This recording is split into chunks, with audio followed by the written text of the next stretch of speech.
Nigeria just gave Trump a lesson. India, the third largest oil consumer in the world, was expected to submit to his harsh rates. Rather, they instructed Trump to find another customer and locked in 2 million barrels from Lagos. The following events permanently altered the laws governing world energy. Indian Oil Corporation had to make a decision 2 weeks ago. Trump's administration imposed a 50% tariff on them, essentially telling them to stop using Russian oil and switch to ours. Squeeze aggressively and expect people to fold, a classic Trump approach. However, the state refiners in India took an unexpected action. They locked in 2 million barrels from Nigeria and avoided US crude altogether. Now, oil wasn't the main issue here. Respect was at issue. There are many more repercussions than anyone could have imagined when 1.4 billion people are on your side. When was the last time Nigeria defeated a superpower in one of these significant maneuvers? When was the last time an African nation had the authority to make decisions rather than merely respond? Additionally, Trump's team is trying to figure out why their pressure campaign failed. What follows explains why this one oil deal could be Africa's most significant power play in decades. We must first examine the reasons why Trump's strategy was a complete failure. Trump's strategy was straightforward economic warfare. His countrymen brutally taxed India, first at 25% and then at 50%. It was an obvious message. We will destroy your economy if you continue to purchase Russian oil. Peter Navarro even referred to it as Modi's war, thereby accusing India of providing financial support for Putin's assault. It was a deliberate insult. However, this is where Trump made a grave error. He believed that India was similar to other tiny nations that had already fallen. South Korea, Japan, and the Europeans all traveled to Washington and acquiesced. India, however, had other ideas. In Nigeria, it's said that the tree with the deepest roots is the one that won't bow during a storm. With 1.4 billion people, India has deep roots. Indian Oil Corporation chose to purchase Middle Eastern and Nigerian oil rather than Trump's crude. It was an obvious message. Whoever offers us the best price is the one we will purchase from. Now, the true tale was lost on most people. In actuality, Nigerian crude is ideal for refineries in India. Excellent for producing diesel and gasoline, low in sulfur. Furthermore, Nigeria has been a supplier to India since 2005. There is a genuine history and trust in this connection. This is where things become even more bizarre, though. Can you guess what Trump's staff was up to behind closed doors when India was negotiating with Nigeria? Russia was the source of their own energy. Steve Witkoff, Trump's associate, had 2 meetings with Putin. First in Moscow, then at a conference in Alaska. American businesses wanted to reinvest in oil projects in Russia. ExxonMobil had its sights set on Russia's major projects. They talked about equipment sales. Hold on, what? Trump covertly talks with Moscow while punishing India for purchasing Russian oil. Stopping Russia was not the goal here. Control was at issue here. You've probably seen this before if you're from Africa. Large powers demand allegiance while acting in their own best interests. However, the conclusion was different this time. When the third largest consumer in the world chooses you over Trump's America, Nigeria has just emerged as a significant force in the global energy market. That is a significant affirmation. African oil was the fallback option for many years. Only in the event that the main suppliers are unavailable would we purchase from you. India's action fundamentally altered that script.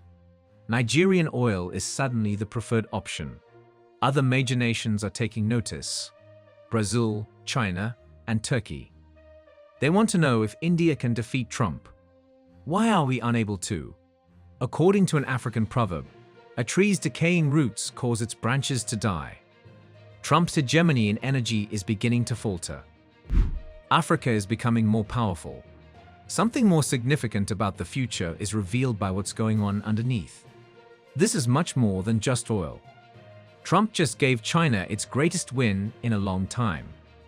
The US strategy was straightforward for decades. Keep India nearby to thwart China's ascent. India is now being pushed directly into China's arms by Trump's pressure. This implies a more robust and resolute BRICS partnership. It was exactly as economist Richard Wolff put it. That seems more like a faltering empire than a self-assured powerhouse. The majority of people are unaware of this. Nigeria sells more than simply oil to India. Technology transfer from Indian businesses is helping them. Genuine collaboration, not only commercial. Trump threatened, you see. Nigeria proposed collaboration. Now this is having consequences that Trump did not anticipate. Additionally, it is strengthening BRICS. The global flow of oil is being altered by this decision. Oil production in Angola is increasing for Asian markets. Libya is negotiating with refiners in India. West Africa and the South are forming alliances. The finance minister of India was unambiguous. Whoever offers us the best price is the one we will keep buying from. I'm not sorry. Economic independence is that. And it's difficult to stop once it begins. What does it say about Trump's global power if a nation of 1.4 billion people can reject him and still win? What does it portend for the future of Africa? Changing everything is the solution. Although there were issues with Nigeria's currency, their strategic position as the top option for the quickest major economy in the world only strengthened. The humorous portion comes next. The goal of Trump's sanctions against Russia was to cut off communication with Moscow. Rather, they established new trade channels and alliances. Nigeria and India are linked by contemporary oil transactions. Their success in resisting Trump's pressure ties them together. It is comparable to David and Goliath. Big men believe that size makes a difference. They forget that being large only makes you more vulnerable. This demonstrates a significant aspect of the shifting nature of power. You are no longer either with us or against us. Countries are making decisions based on what suits them. Brazil chose to trade with China. Nigeria was chosen by India for its oil. Russia was chosen by Turkey for gas. Trump's authority is weakened by its decision. Here's what Trump's strategists are concerned about. Empires fall apart if developing nations band together in defiance of his coercion and create alternative trade systems. Via economic alliances between countries that will not be intimidated, rather than via war. This moment is much more than just financial for Nigeria. This now demonstrates that Africa may be a destination of choice rather than necessity. More Nigerian crude is being processed at the Dangote plant. Nigerian infrastructure is being invested in by Indian businesses. Technology is reciprocal. This is African achievement in action. It goes beyond platitudes about solidarity to include genuine collaborations that generate riches. To become a strategic partner, Nigeria didn't have to overhaul its entire administration. They simply provided genuine value. That serves as a wake-up call for powers operating under outdated regulations and a lesson for the entire continent. Trump committed a typical error. He believed that pressure would compel India to decide between Russia and America. He never imagined that India would pick Nigeria. It's similar to a chess player who is fixated on the large pieces and ignores the tiny piece of Professor Richard Wolff's desperate approach to Trump. India's 50% tariff is important. What other options are there? A fifth of humanity must be punished. 1/5 of the world's population lives in India. Trump's staff believed they could treat India like a little kid. They overlooked India's alternatives. It also happens to be the biggest economy in Africa. This demonstrates how the new regulations operate exactly. These new regulations are entirely different. It has nothing to do with the largest armies or the harshest penalties. Who provides the greatest alliances is at issue.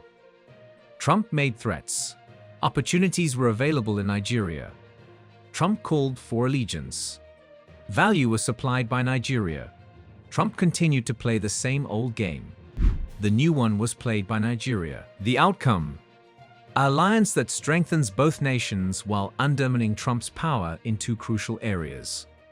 The global south isn't simply getting bigger, it has its own set of rules. Nigeria's success will therefore be imitated by other African producers. Asian clients will be targeted more actively by Angola, Libya, and even smaller producers. India will expand its connections throughout Africa. Partnerships in energy will expand into infrastructure, technology, defense, and collaboration. One barrel at a time, a new world order is being constructed. Trump has to make a choice. Continue attempting threats or compete on merit.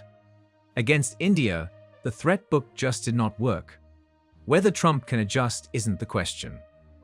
The question is if he would be able to stay relevant quickly enough. This is a more profound truth. Thus, oil was never the subject of this story. Respect was at issue. India resisted being regarded as a subordinate partner. Nigeria resisted being viewed as a contingency plan. Together, they demonstrated to the world that the old rules are ineffective. When there were issues with Nigeria's currency, Trump's supporters chuckled, believing that instability would present a chance for American influence. They forgot that change might come from a catastrophe. Nigeria overcomes more than simply its economic difficulties. They utilize them to form alliances with nations that value them. It's not a sign of weakness, it's a clever tactic. So keep this anecdote in mind the next time someone tells you that Africa is only there to provide resources or charity. Do you recall how Nigeria converted Indian cooperation into a relationship with Trump? How did a problem turn into an opportunity? How did respect triumph over dominance? A new chessboard is being drawn for the world. Africa is not standing by and doing nothing. They are altering the game, forming alliances and shifting pieces. Are you focusing on the moves that are truly important? While ancient powers battle the wars of the past, the next revolutionary cooperation may be forming. Respect is more important in this world than pressure. Dominance is inferior to partnership. The best move is sometimes the one that no one anticipates. What do you think would happen next? Tell me in the space provided for comments.